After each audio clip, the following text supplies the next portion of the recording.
Anyone who's followed news from the video game industry in recent years has become quite familiar with the term layoff and closure. This has been an ongoing issue since 2023, showing almost no signs of slowing down. But one of the first teams impacted by this sudden burst of job losses was right down the road.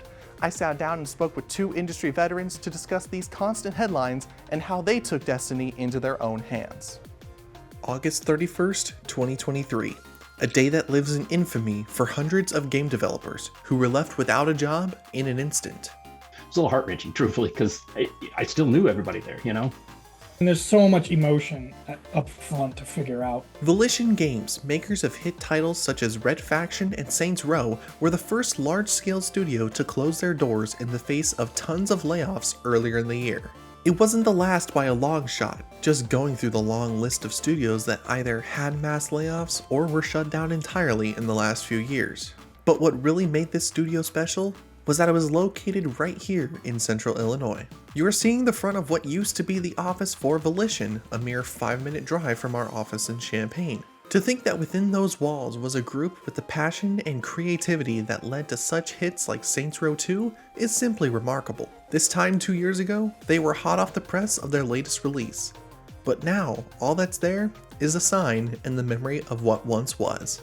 It was, special, and I'm glad that Mike kept the sign up. He's not taking the Volition sign down.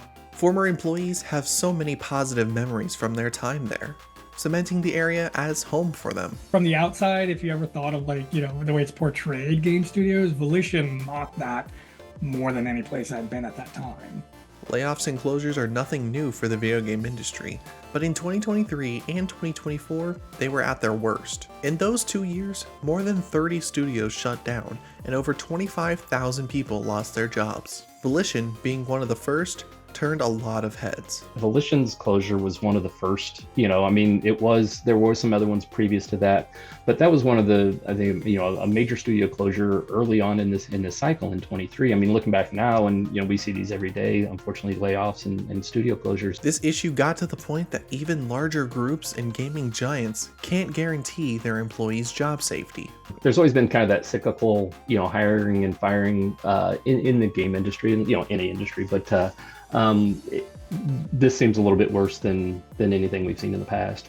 In the last 2 years, when you see studios like Naughty Dog doing layoffs and Epic doing layoffs, you start to go, something else is going on, right? Like it's not only about sales. There's another thing that's happening that's contributing. The one to account for Volition's closure is a company called the Embracer Group, a group who has dozens to hundreds of studios in their arsenal. They purchased Volition in 2018 after previous owners THQ went bankrupt. The company went to Koch Media in 2012, who were then purchased by Embracer in 2018. In 2023, some structuring had to be done to Embracer's finances, and without solid progress on a new project, Volition was met with a closure. Everybody's really upset because they did have to do a pretty big financial restructuring. They thought they had a large investment. It didn't come through, but it was a situation where they were able to basically expand and really help build the game market quite a bit. So I mean, there are some positive things that Embracer has developed in that. It's unfortunate the situation that did come out. But much like a successful game, that's not the end of this group's story.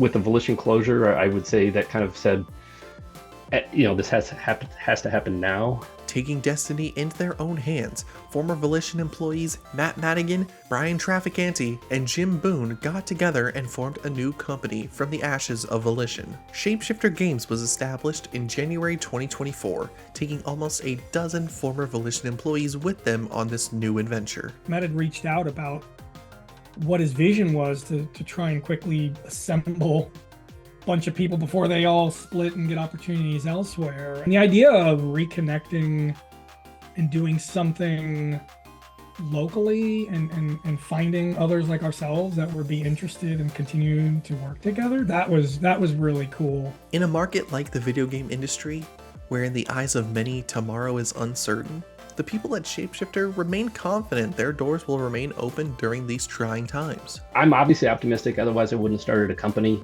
diving into this industry, and it's something that I'm familiar with. So is my other principals.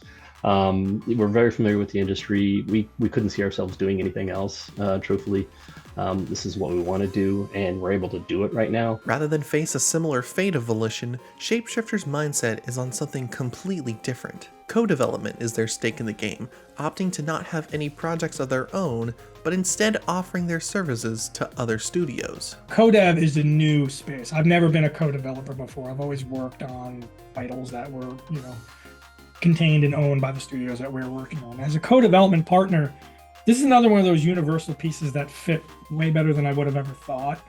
I'm late in my career. I'm not one of the newbies. And I believe I've got a lot to offer and mentor other studios. I've made every kind of game you could think of, gone through all the challenges of making those games. And this has been refreshing to work with a new partner and offer those insights and be able to provide whatever it is they need, whether it's just pure execution or vision towards anything. Despite being a fully remote studio, giving the potential to move anywhere else, Matt and Brian prefer to stay in the central Illinois area. My family and I have just been exceptionally happy in Champaign. It's got everything that we really need.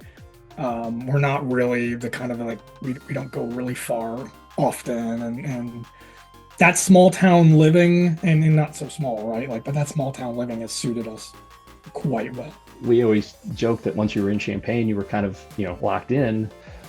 But it also, it gave us an advantage because the cost of living here is great. The school systems are good.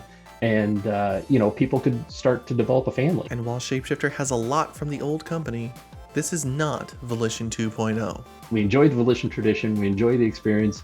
But we are trying to obviously make our own identity and become Shapeshifter and a really good co-dev partner. Shapeshifter's first co-developed title, Clockwork Revolution, is in collaboration with In Exile. The game got revealed back in 2023 and has no projected release date just yet. And if the current state of the industry seems a little scary for someone wanting to enter it, these industry veterans want to reassure you. Games aren't going away. We know that it's a very solid industry.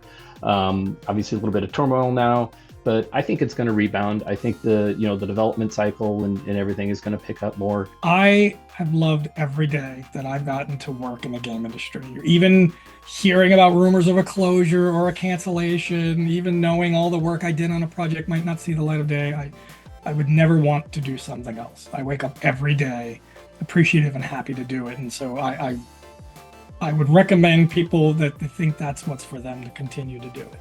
Keep doing what you do. Game development, you can do indie games now, and just kind of keep that passion alive, but keep going.